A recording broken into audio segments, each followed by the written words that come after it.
Bismillahirrahmanirrahim. Ya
Rizka Umami, Siti Hofia, Sahrani Rahma Aulia. Oke, semuanya masuk ya hari ini. Anak-anak, kalian tetap jaga kesehatan. Anak-anak, sekarang kita memasuki materi yaitu tentang sejarah pendidikan Islam meneladani jasa-jasa Pak Utsman bin Affan. Namun sebelum itu, Bu Vida mau kembali ke minggu kemarin. Minggu kemarin kita membahas tentang puasa. Apa sih pengertian puasa itu? Apa ada yang masih ingat? Puasa apa? Menahan diri dari hal-hal yang membatalkan puasa, dari terbitnya fajar hingga terbenamnya matahari. Hal-hal yang membatalkan puasa apa saja? Makan dengan sengaja, pintar. Yang kedua, muntah dengan sengaja. Yang ketiga, minum dengan sengaja. Oke, berarti kalian masih ingat materi yang kemarin, yaitu tentang puasa. Hari ini kita lanjut ke materi yang berikutnya, yaitu meneladani jasa-jasa Khalifah Utsman bin Affan dan Ali bin Abi Thalib. Namun sebelum itu, Bu Vida akan membacakan tujuan pembelajaran hari ini, yaitu yang pertama, peserta didik mampu mengidentifikasi jasa-jasa Khalifah Utsman bin Affan dan Ali bin Abi Thalib. Yang kedua, peserta didik mampu meneladani nilai-nilai kepemimpinan kedua khalifah tersebut dalam kehidupan sehari-hari. Sekarang Bu Vida mau bertanya, apa kalian paham sih tentang bagaimana cara meneladani jasa-jasa Khalifah Utsman bin Affan dan Ali bin Abi Thalib? Ada yang tahu? Nggak ada yang jawab? Kalau nggak ada yang tahu, Bu Vida jelaskan tentang materi hari ini. Khulafaur Rasyidin. Khulafaur Rasyidin berasal dari dua akar kata, yaitu khalifah atau khulafa yang berarti pengganti. Apa sih pengganti itu? Pengganti dari kepemimpinan, yaitu Nabi Muhammad yang sebelumnya menjadi khalifah. Yang kedua yaitu ar-rasyid yang berarti petunjuk. Jadi khulafaul ar-rasyid itu artinya orang yang ditunjuk sebagai pengganti atau pemimpin yang selalu mendapatkan petunjuk dari Allah. Khalifah itu ada 4. Yang pertama yaitu Abu Bakar As-Siddiq, yang kedua Umar bin Khattab, yang ketiga Utsman bin Affan, dan Ali bin Abi Thalib. Namun hari ini materi kita yaitu mempelajari Utsman bin Affan dan Ali bin Abi Thalib. Yang pertama yaitu Utsman bin Affan. Utsman bin Affan ini terkenal sebagai pedagang yang kaya raya, mendapat julukan Dzunurain. Kenapa kok mendapat julukan itu? Karena ia menikah dengan putri Rasulullah yang bernama Sayyidah Ruqayyah dan Sayyidah Ummi Kulsum, dan menjadi khalifah usia 70 tahun. Jasa Utsman bin Affan ketika menjadi khalifah yang pertama yaitu pembukuan mushaf Al-Quran, yang kedua merenovasi Masjid Nabawi, yang ketiga pembentukan angkatan laut, dan yang keempat perluasan dakwah Islam. Peristiwa yang terjadi setelah Khalifah Utsman bin Affan yaitu terjadi fitnah dalam kalangan umat Islam yaitu di Basrah, Mesir, dan Kufah. Provokatornya yaitu Abdullah bin Sabah. Implikasi dari fitnah tersebut yaitu muncul kelompok yang memberontak dan menuntut Khalifah Utsman bin Affan. Akhirnya Utsman bin Affan itu meninggal, dibunuh dalam keadaan berpuasa dan membaca Al-Quran. Yang kedua yaitu Ali bin Abi Thalib. Ali bin Abi Thalib yaitu menikah dengan putri Rasulullah yang bernama Fatimah Az-Zahra. Ali bin Abi Thalib yaitu khalifah yang terakhir, yaitu khalifah yang keempat setelah Utsman bin Affan wafat. Melalui musyawarah masyarakat muslim membeat dijanji di Madinah. Ali bin Abi Thalib memerintah selama 5 tahun. Selama pemerintahannya ia menghadapi berbagai masalah atau pergolakan. Tidak ada pemerintahannya yang stabil. Jasa Ali bin Abi Thalib ketika menjadi khalifah yaitu mengganti pejabat pemerintahan yang korupsi, membenahi keuangan negara yaitu Baitul Mal, memajukan ilmu bahasa, dan memajukan pembangunan. Bagaimana cara meneladani Khalifah Ali bin Abi Thalib? Yaitu cerdas dan pandai, pemberani, sabar, tabah dalam menghadapi masalah, sebagai panglima perang dan gagah perkasa. Prestasi apa saja yang diterima oleh Khalifah Ali bin Abi Thalib? Yaitu perluasan dakwah Islam, urusan politik, dan urusan pembangunan. Ada yang mau ditanyakan? Ya, berarti kalian sudah paham. Ini peta tentang persebaran Islam di kepemimpinan Khalifah Utsman bin Affan. Nah, ini ada Basra, Kufah, dan Mekah. Ketika kepemimpinan Utsman bin Affan dan Ali bin Abi Thalib. Ini gambaran tentang peta persebaran Islam ketika kepemimpinan Khalifah Utsman bin Affan dan Ali bin Abi Thalib.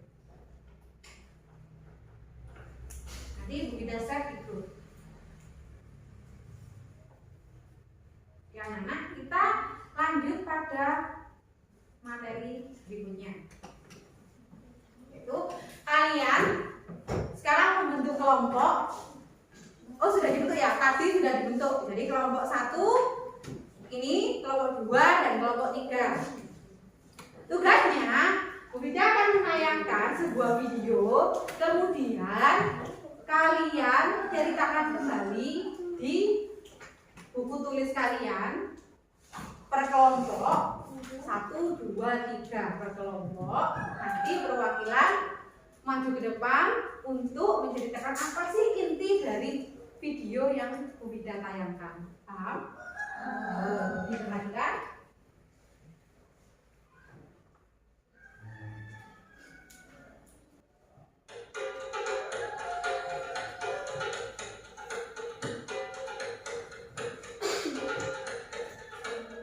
Ali bin Thalib merupakan menantu Rasulullah karena Ali menikah dengan Fatimah. Beliau mempunyai julukan Haidar yang berarti seekor singa. Ayah dan ibu Ali berasal dari Bani Hashim. Ia merupakan putra dari paman Rasulullah yaitu Abu Thalib. Orang-orang Quraisy semakin hari semakin Mereka tidak ragu menyakiti bahkan membunuh siapapun yang mengikuti ajaran Nabi Muhammad. Demi keselamatan para muslimin, Rasulullah menyuruh umatnya untuk hijrah ke Madinah karena mereka akan lebih aman di sana. Pada suatu malam ketika masih gelap gulita, tampak sekelompok orang-orang Quraisy yang membawa pedang dan tombak berkumpul. Mereka sedang mengelilingi suatu rumah yang saat itu ditempati oleh Nabi Muhammad bersama Abu Bakar dan Ali bin Abi Thalib. Orang-orang Quraisy itu berencana untuk mengepung rumah Nabi Muhammad. Mereka ingin menangkap dan hendak membunuh Rasulullah di rumah itu. Namun mereka masih menunggu perintah dari Abu Jahal yang merupakan salah seorang pemimpin penduduk Mekah yang membenci kaum muslim. Sementara di dalam rumah, Ali bin Abi Thalib diperintahkan untuk berbaring di tempat tidur dan memakai selimut yang biasanya digunakan oleh Nabi Muhammad. Sedangkan Abu Bakar mempersiapkan cara untuk keluar dari rumah yang sudah dikepung ketat oleh para orang Quraisy. Allah Subhanahu wa Ta'ala kemudian menurunkan mukjizat yang menyebabkan orang-orang Quraisy itu tiba-tiba mengantuk dan akhirnya tertidur pulas. Rasulullah dan Abu Bakar akhirnya bisa keluar dari rumah dengan selamat dan pergi meninggalkan kota Mekah untuk hijrah ke Madinah. Ketika menjelang pagi, para pasukan Quraisy mulai terbangun keheranan. Abu Jahal yang juga kebingungan dengan segera memerintahkan untuk masuk ke rumah Rasulullah. Ketika sampai di kamar tidur, mereka menjadi sangat bersemangat karena mengira Rasulullah masih tertidur di atas ranjangnya. Mereka kemudian mengelilingi tempat tidur itu sambil membawa pedang yang terhunus. Salah satu dari mereka kemudian berkata, "Hai Muhammad, bangunlah, kami datang untuk membunuhmu." Ali lalu membuka selimutnya. Sontak orang-orang Quraisy yang hendak membunuh Rasulullah pun terkejut. "Aku bukanlah Muhammad yang kalian cari," kata Ali kepada para orang-orang Quraisy itu. Abu Jahal yang semakin marah membentak, "Hai Ali, kenapa bukan Muhammad yang tidur di sini? Di mana dia berada?" Ali menjawab dengan santainya, "Aku tidak tahu. Semalaman aku hanya tidur di sini." Orang-orang Quraisy yang durhaka itu kecewa karena gagal membunuh utusan Allah. Mereka lalu meninggalkan Ali dan keluar dari rumah Rasulullah dengan tangan hampa. Di Mekah, Ali tinggal selama 3 hari untuk menjalankan tugas yang diberikan oleh Rasulullah. Selanjutnya, Ali ikut hijrah ke Madinah dengan berjalan di malam hari dan bersembunyi di siang hari. Ia juga membawa 2 ekor kambing untuk membantunya membawa barang bawaan sekaligus untuk menghapus jejaknya agar tidak diikuti oleh orang-orang kafir Quraisy. Sedangkan dalam perjalanan hijrahnya bersama Abu Bakar, Rasulullah beristirahat sejenak di dalam Gua Thur selama 3 hari. Pada saat itu, hanya ada 4 orang yang mengetahui keberadaan mereka. 3 di antaranya adalah putra-putri Abu Bakar, yaitu Abdullah, Aisyah, dan Asma, serta 1 pembantu mereka, yaitu Amir bin Fuhairah. Begitulah salah satu kisah yang menceritakan tentang kecintaan Ali bin Abi Thalib terhadap Rasulullah. Ia rela berkorban demi beliau meskipun nyawa adalah taruhannya. Semoga kisah ini dapat mempertebal rasa cinta kita sebagai umat kepada Rasulullah SAW. Amin ya Rabbal Alamin. Oke, kalian tulis apa inti dari video berikutnya. Ali bin Abi Thalib itu seperti apa?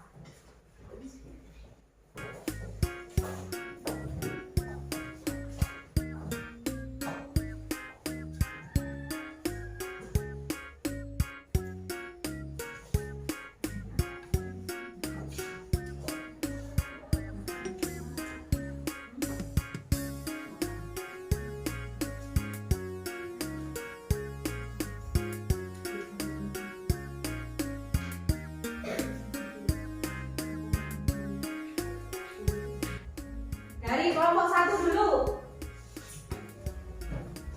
diwakili oleh Mbak Nisa, sini. Dengarkan ya.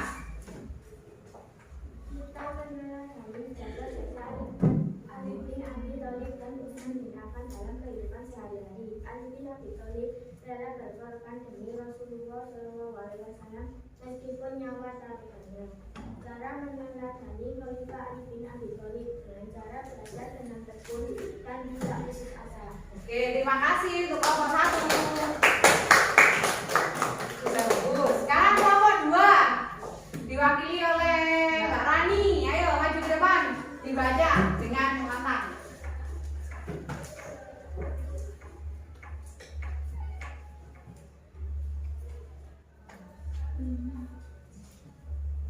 Ali bin Abi Thalib sangat rela hampir terbunuh demi Rasulullah dan memikirkan hanya itu agar selamat dari orang-orang Quraisy. Tepuk tangan buat kelompok 2, singkat. Sekarang kelompok 3. Ayo maju. Diwakili oleh Mbak Laura. Ayo dengarkan. Ali bin Abi Thalib merupakan khalifah yang memiliki sifat zuhud dan hidup sederhana. Beliau merupakan seorang perwira yang sangat cerdas. Jasa Ali bin Abi Thalib adalah menata administrasi negara dan menarik kembali tanah milik negara. Oke, terima kasih. Tepuk tangan. Oke anak-anak, minggu kemarin kita umumkan di grup untuk membawa HP, ya. Sekarang kalian keluarkan HP-nya. Kita akan share link di grup kelas.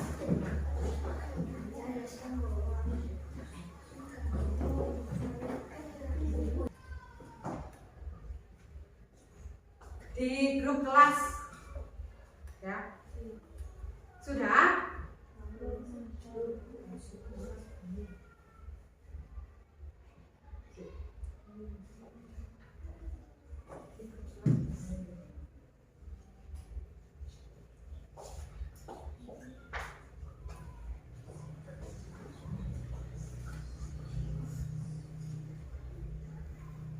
Sudah? Kalian kerjakan?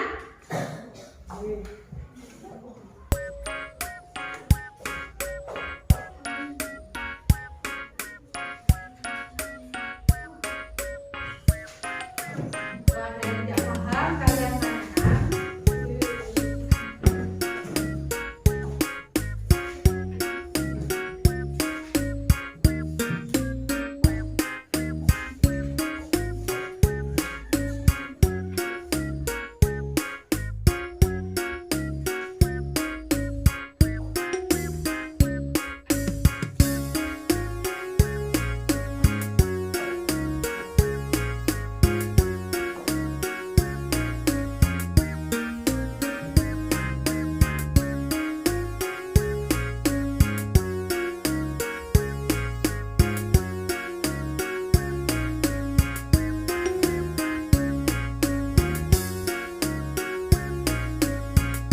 Sudah?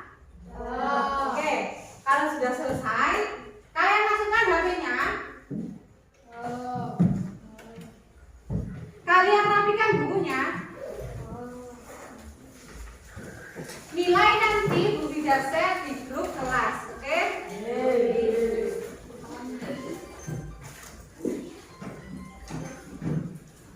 Materi hari ini menunjukkan pentingnya kepemimpinan yang adil dan bijaksana.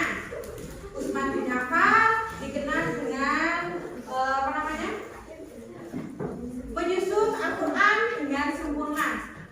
Sementara Ali bin Abi Thalib dikenal dengan menjadi pemimpin yang sangat adil dan bijaksana. Jadi kita harus meneladani Khalifah Utsman bin Affan dan Ali bin Abi Thalib dengan cara apa? Belajar yang tekun, tidak malas, tidak mudah berputus asa.